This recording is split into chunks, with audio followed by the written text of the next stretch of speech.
Good morning everyone. अनेक दिन परे आबारो एकटा बड़ो व्लग निये तोमादेर सामने। तो सकाल सकाल भाबछो जे गुड मर्निंग बोलछि आबार तो सेजे गुजे तो एखन बाजे 7टा 10। एकटु देरी हये गेल, आरो आगे बेरोनोर कथा छिलो जेखाने जाচ্ছি। आजके खूब एक्साइटेड। मानुषे कोथाओ दूरे कोथाओ घुरते गेले एतटा एक्साइटेड हय ना, आमी যতটা एक्साइटेड आजके जेखाने जाচ্ছি। মানে এমন একটা জায়গায় যাচ্ছি যেটা শুনলে সবারই মন ভালো হয়ে যায়। সেটা হচ্ছে আমি যাচ্ছি এখন সকাল সকাল বড় মার মন্দিরে পুজো দিতে। এই যে হ্যালো হ্যালো গাইস, এই যে আমাদের গুলটুরানিও রেডি।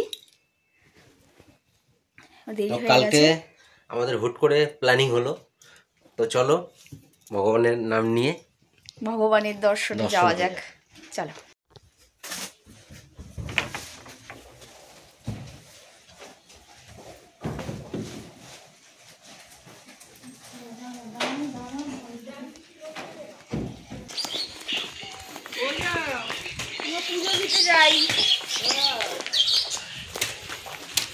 চলো এটা করি।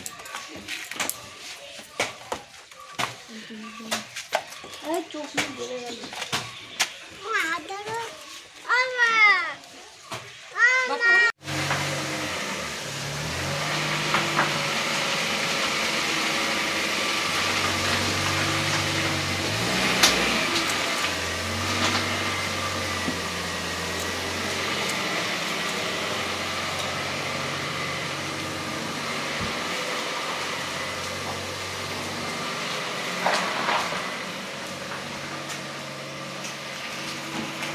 আমরা এই প্রথমবার যাচ্ছি বড়মার মন্দিরে।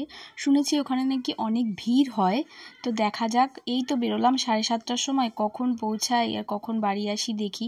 আগে তো যাই, মায়ের দর্শন নিই, তারপর বাড়ি আসার চিন্তা। কত দিনের অপেক্ষার পর হুট করেই দেবনাথকে বললাম চলো একটু মন্দিরে পুজো দিয়ে আসি। সামনেই গুলটুর ফাইনাল এক্সাম আছে, তো একটু মায়ের আশীর্বাদও নিয়ে নেবে গুলটু। রাস্তাটা ফাঁকাই ছিল কারণ অনেক সকালেই বেরিয়েছি।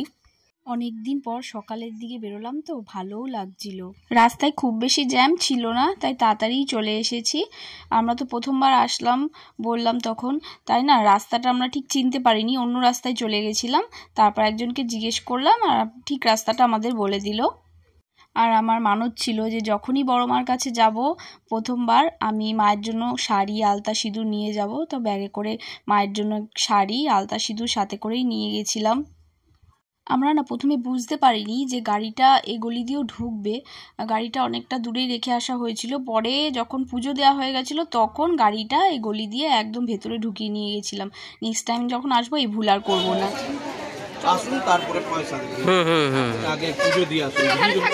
আমি আছি বলছি, আপনি নিশ্চিন্তে যান। এসো বলদি, জায়গা ভালো লাগলে এসো। কি হো তাকাও নাম লাগবে। বাকি আছে দাঁড়াও, আমি একে একটু দাও। হ্যাঁ আমার এটা খুলে দাও। না না ঠিক যেরকম দেও শুনে বড় মালে খাও দাও। আগা দাও, বাগাল চেঞ্জ করে দাও। জয় বড় তাহলে আমি হাত দিয়েছি।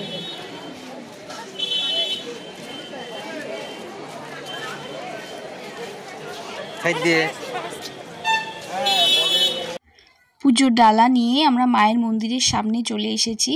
আমি শুনেছিলাম যে মঙ্গলবার আর শনিবার প্রচণ্ড ভিড় হয়, তো আমরা গিয়েছিলাম বুধবার, তো স্বাভাবিকই ভিড়টা একটু কমই থাকার কথা। আর সত্যি সত্যি গিয়ে দেখলাম যে ভিড়টা একদমই ছিল না। আমি না যখন ফোনে দেখতাম যে কেউ বড় মায়ের মন্দিরে গেছে, দেখতাম যে কাঁদছে মায়ের সামনে গিয়ে, আমি বুঝতাম না যে মায়ের সামনে গিয়ে কেন কাঁদে। তো আমি সেদিনকে গিয়ে আমি সেই ফিলটা পেয়েছি। তো আমি যখনই মায়ের মন্দিরে প্রবেশ করছিলাম, যে মায়ের মন্দিরটা যখন পা দিচ্ছিলাম, ছুঁয়ে আমি আশীর্বাদ নিচ্ছিলাম, আমার লিটারালি আমার চোখ দিয়ে নিজে থেকেই জল বেরিয়ে আসছিল। আমি জানি না কেন, এটাই হয়তো মায়ের মহিমা।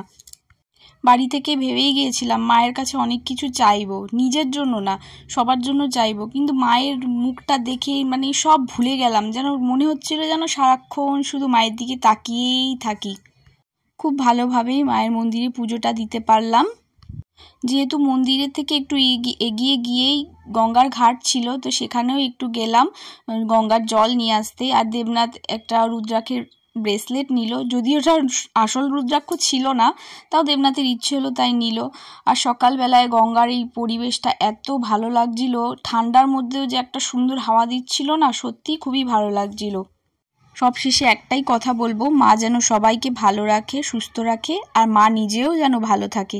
আর বাড়ি আসার পথে সবারই একটু খিদে পেয়ে গেছিলো, সবাই না খেয়েই পুজো দিয়েছিলাম, তাই সামান্য একটু ব্রেকফাস্ট করলাম। পরোটা আমি নিয়েছিলাম, পরোটা, আর গুলটুও নিয়েছিল, আমার শাশুড়িমাও নিয়েছিল, আর দেবনাথ রুটি খেলো।